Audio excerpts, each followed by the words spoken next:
მედიტაციის დახმარებით აღმოვაჩინე ჩემი ოცნების პროფესია. ზუსტად 10 წლის წინ ჩავაბარე ბიზნეს სკოლაში, რომლიდანაც წამოვედი.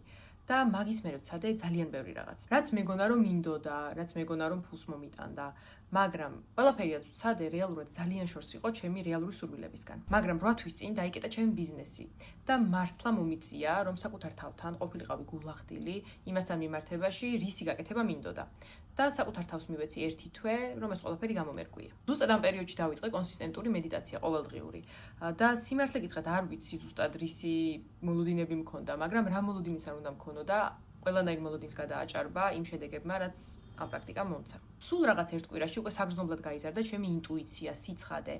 2 კვირაში უკვე კარგად ვარჩევდი, რა იყო ჩემი რეალური სურვილები და რა იყო გარემოს, სოციუმის, ან თუნდაც ჩემივე თავის მიერ ჩანერგილი სურვილები. მედიტაცია იყო ერთგვარი ფილტრი, რომელმაც ცხადად დამანახა, საიდან მოდიოდა ჩემი ვითომ ეს სურვილები. წარმატების, სწრაფი გამდიდრების, სოციალური სტატუსის წყურვილი. ყველა ეს სურვილი მოდიოდა იქიდან, რომ საკუთარ თავს ვუყურებდი სხვა ადამიანების ლინზით და არა ჩემი საკუთარი. ამ პრაქტიკამ საშუალება მომცა, რომ დისტანცია შემექმნა ჩემსა და იმ პერსონაჟს შორის, რომელსაც ვთამაშობდი და საშუალება მიეცა ჩემს რეალურ სურვილებს, რომ ცნობიერების ზედაპირზე ამოსულიყვნენ. ამ გაფილტვის შემდეგ ძალიან ცხადი სურათი მივიღე, რომ ბოლო 4 წლის განმავლობაში ძალიან მაინტერესებდა კოგნიტური მეცნიერებები. ჩემთვის ისე უბრალოდ ვკითხულობდი და ვსწავლობდი მოყვარულის დონეზე, იმიტომ რომ ძალიან მაინტერესებდა ტვინის ფუნქციონირება. და როდესაც მედიტაციის წყალობით ამხელა სიცხადე მომეცა, კიდევ უფრო დავინტერესდი ცნობიერებით და ზოგადად ამ საკითხით. იმდენად რომ ვეღარ ვიტევდი და სულ მინდოდა რომ სხვებისთვის გამეზიარებინათ, მეგობრებს რაღაც პასტა და ფურცლით დავარბენინებდი ხოლმე და რაღაცებს ვაწერინებდი. იქამდე ვერც კი წარმოვიდგენდი, რომ ამხელა კარიერული ცვლილება შემეძლო გამეკეთებინა ამ ასაკში,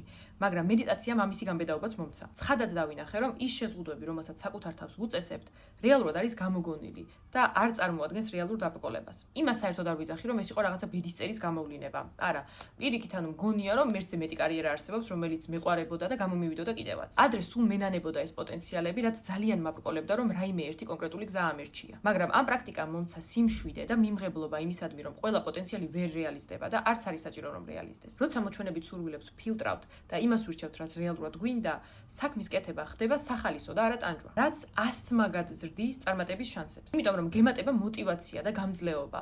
მაშინაც კი, როდესაც ჩავარდნები გაქვს და ესეთი პერიოდი აუცილებლად დადგება. აღარ ჩქარობ და უფრო მეტად გაქვს იმისი უნარი, რომ იყო მომთმენი და ადროგო შენ შრომას, რომ ნაყოფი გამოიღოს. სწრაფი წარმატების დაუოკებელი წყურვილი არის ერთ-ერთი უდიდესი ხელისშემშლელი ფაქტორი. მოკლედ, მედიტაციას არ მოუწია რაღაცა ზებუნებრივი ნიშანი. უბრალოდ დამეხმარა, რომ თავს მოხვეული სურვილები ჩემი საკუთარი სურვილებისგან გამერჩია. თუ ჯერ ვერ ხვდები რა გინდა, ეს იმას არ ნიშნავს, რომ იმედი უნდა გადაიწურო. მე პირადად 10 წელი ვერ ხვდებოდი. უბრალოდ რამენაირად ამ თავს მოხვეული ხმაურის ქვეშ უნდა იპოვო ის, რაც რეალურად შენია.